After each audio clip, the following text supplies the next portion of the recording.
Merhaba arkadaşlar, sizinle bana ses düzeyleri nasıl etkileştirir? Benim sesim bu ses bir tane arkadaşla vermiştim ama o zaman değil, daha çekemediğim zaman, ilk çektiğim zaman sonra çıkmaya başlamıştı.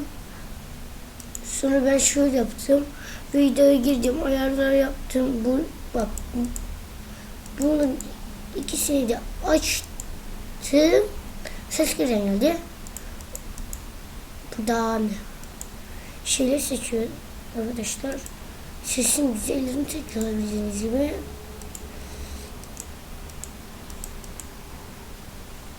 Dur, şöyle seçiyorum. Güzel.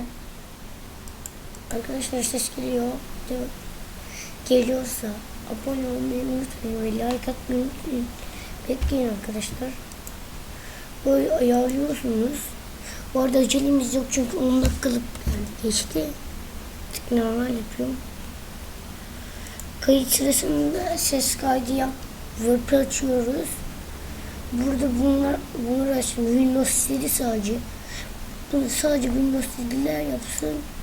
Başkalarında da işe yarıyordur ama ben bilmiyorum. Ben Windows 7'de olduğum için artık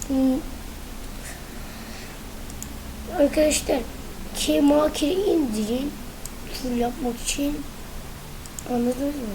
Sonra buradan e-posta adresi uyduruyorum, ben uydurdum, sonra full oluyor, yabancımız full oluyor. Bunu bakın arkadaşlar, diğer videomuzda da counter çekeceğim